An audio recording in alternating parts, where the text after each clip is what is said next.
राधे दोस्तों, शरद पूर्णिमा की सभी को बहुत बहुत शुभकामनाएं। शरद पूर्णिमा पर पूजा कैसे करें?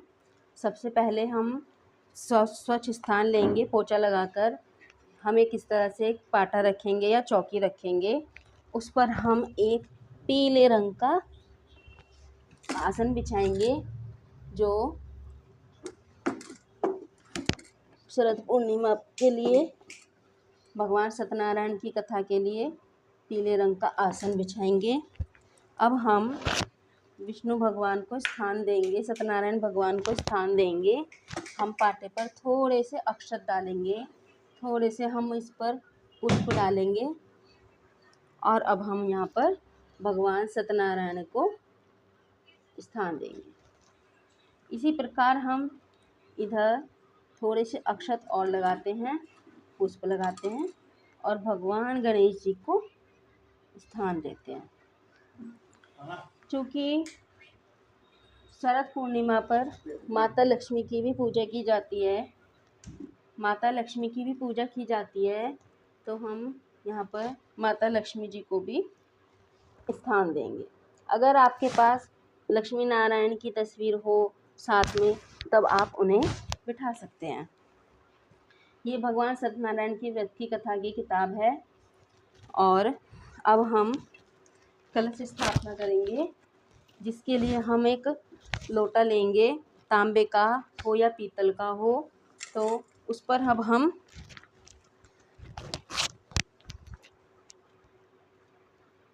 इस प्रकार से हम इस पर कलावा लगाएंगे। 2 बार, 5 बार, 7 बार, जितनी आपकी इच्छा हो आप इतने इस पर धागे लपेट सकते हैं।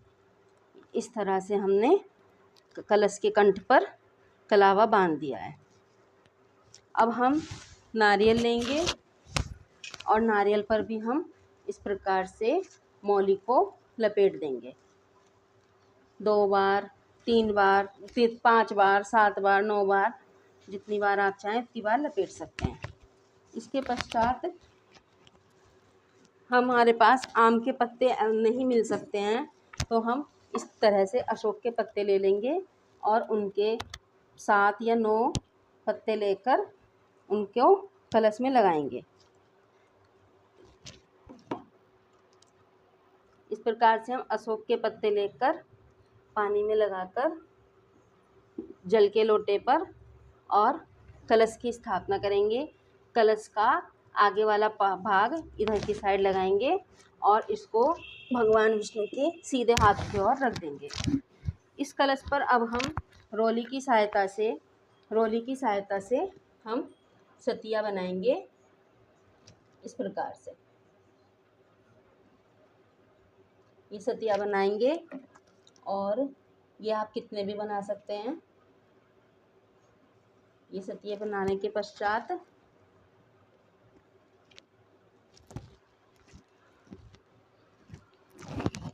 अब हम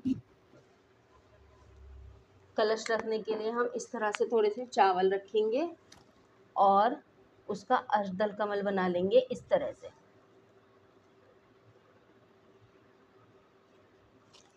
से अष्टदल कमल बनाकर हम इस पर कलश की स्थापना कर देंगे।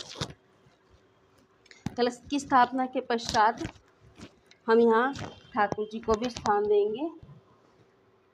ठाकुर जी को भी स्थान देने के लिए हमने थोड़े से अक्षत लगाए हैं, पुष्प लगाए हैं और ठाकुर जी को स्थान दिया है, जो विष्णु भगवान जी के ही स्वरूप हैं। अब हम सभी को पुष्प अर्पित करेंगे। क्योंकि शरद पूर्णिमा पर चांद की पूजा की जाती है, तो हम चावलों से चांद का भी निर्माण करेंगे। हम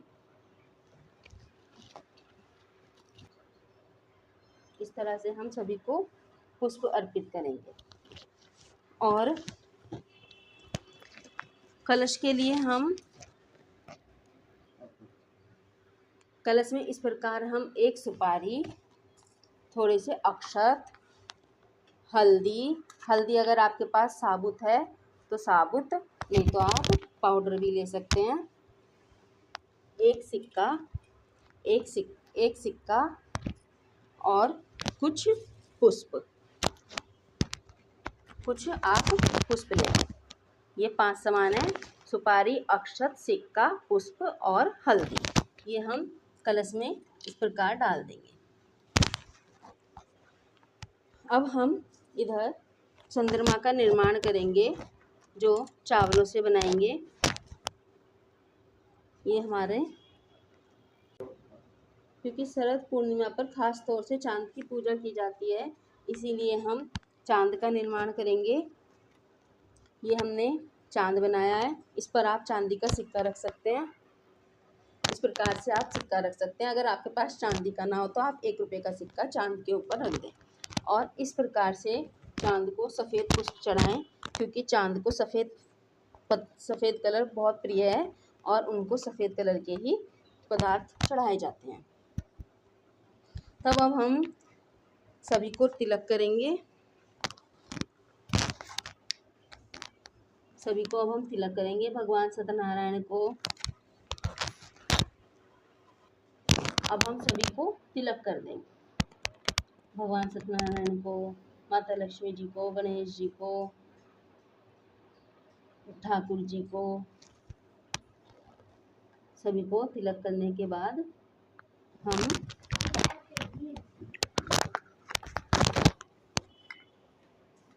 पूजा के मंदिर में जो रखती हूँ मैं रोज, आपके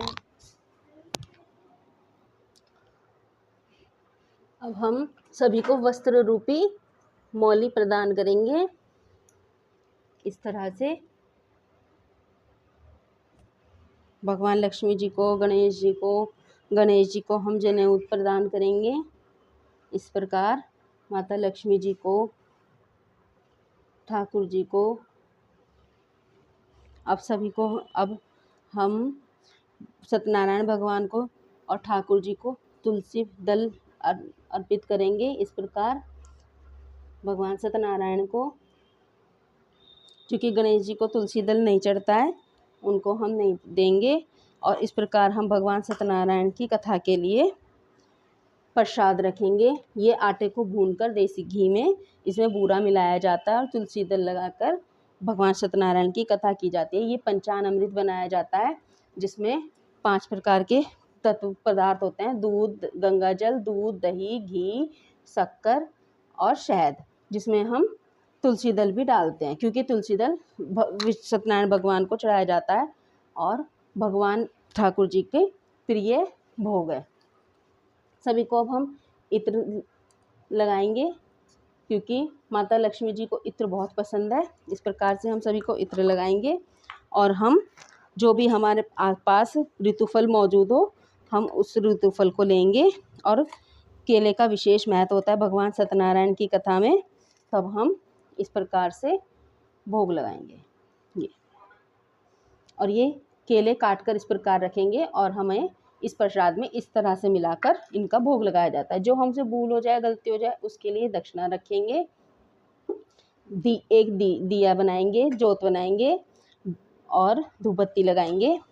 क्योंकि आज शरद पूर्णिमा का विशेष महत्व होता है, तो हम शरद पूर्णिमा पर चावलों की खीर बनाते हैं दूध में डालकर, जो रात को चांद की रोशनी में रखी जाती है और फिर अगले दिन इसे सबको भोग लगाकर दिया जाता है। इस प्रकार अब हम जब कथा करेंगे, हम एक लोटे में जल भर लेंगे। गंगा जल डालकर पहले गंगा जल डालेंगे, फिर जल भरेंगे। उसमें हम सफ़ेद रंग का चंदन, अक्षत और पुष्प लेकर चांद को जल चढ़ाएंगे। इस प्रकार से मैंने ये सफ़ेद चंदन ले लिया, पुष्प ले लिया और ये अक्षत ले लिए, क्योंकि चांद को सफ़ेद चीज़ें ही चढ़ाई जाती हैं, इसीलिए मैंने। अगर आपके पास सफ़ेद पुष्प ना हो तब आप इस प्रकार से गेंदे का पुष्प भी ले सकते हैं। अगर आपको मेरी ये वीडियो पसंद आई हो तो प्लीज़ आप मेरे वीडियो को लाइक कीजिएगा और हमारे चैनल को सब्सक्राइब कीजिएगा। और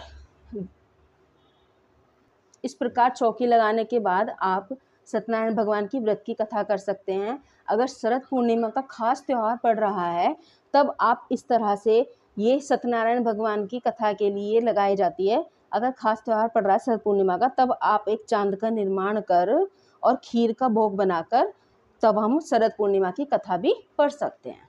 ये सत्यनारायण भगवान और शरद पूर्णिमा दोनों के लिए इस प्रकार से हम चौकी का निर्माण करेंगे। धन्यवाद दोस्तों।